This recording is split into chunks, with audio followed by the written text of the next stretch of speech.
Hey guys, Ashley here with Upside Goods Company, bringing you yet another video of all things candle making, entrepreneurship, and burning business questions. First and foremost, I don't know if you guys can hear this baby, but she is crackling, trying to steal my thunder right now. But I just can't have the heart to blow her out because we're not at a full melt pool. And if you make candles, then you totally understand that the struggle is very, very real with that. So, I digress. Today we're going to be talking all about wholesale and private label for our candles. Again, I see this question a lot on the Facebook groups and the forums that I'm a part of. What do I do with wholesale? What even is wholesale, private label? Someone asked me to make candles for them, but they want to design a label.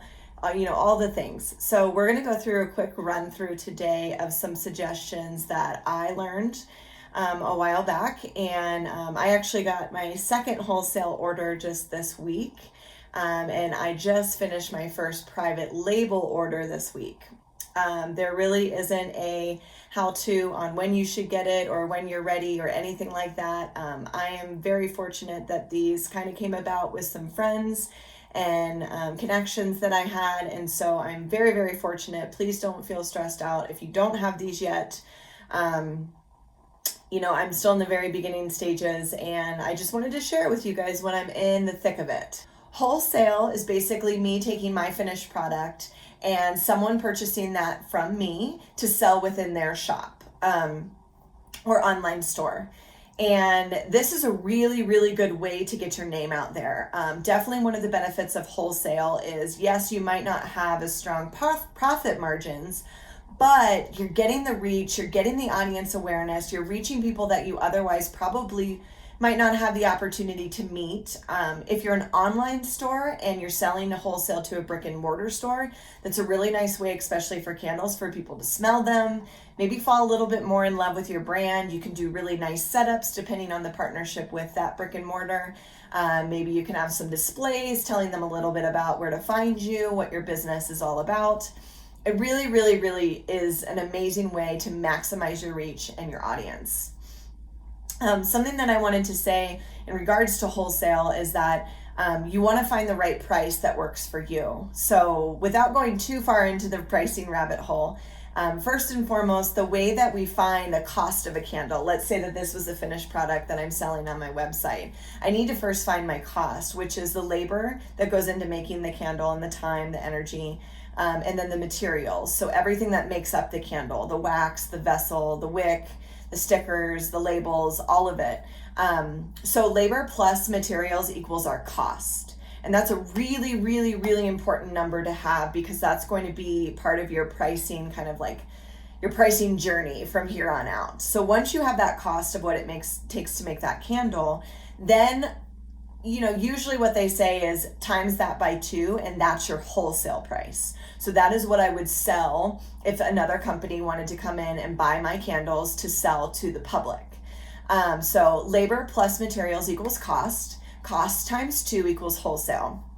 And then you can really get creative from there. Maybe you want to get your wholesale partners to purchase a certain quantity or something that makes more sense to you. So maybe you do some bulk discounting, incentives, things like that. So that is wholesale, which again is a really great way to reach other people that might fall in love with your brand.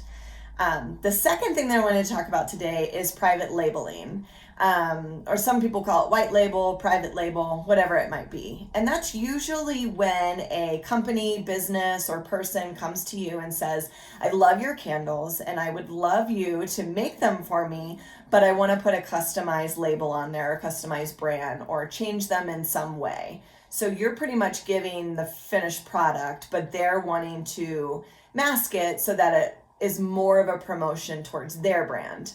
So for instance, I just got my first label, private label, and what happened was they were kind enough, and they're saying, oh, we'll put your name on there, but we really want our logo to be the dominant, prominent part of the labeling. And so I said, absolutely. And so that was a private label.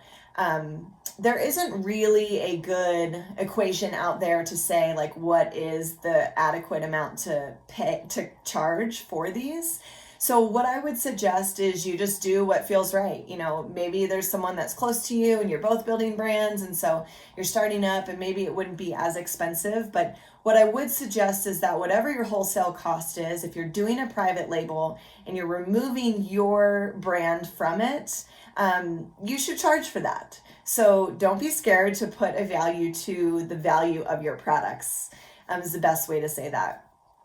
And maybe there is some negotiating. Maybe there is a way to still feature their brand, but then put by and then your brand's name so that you still get a little bit of reach. You still get a little bit of awareness in regards to your branding and your product, but you're still fulfilling the purpose of what this client has asked of you. I hope that these two ways have helped you guys kind of navigate what direction you want to go or maybe what's being asked of you. As always, if you have any questions, comments, or anything else that we can possibly talk about, or maybe you want a specific video tailored to a question that you have, comment below and please let me know. If you haven't yet subscribed, please do so. I absolutely appreciate the love and support that you guys have given us. And I hope this answers your questions. Thanks, guys.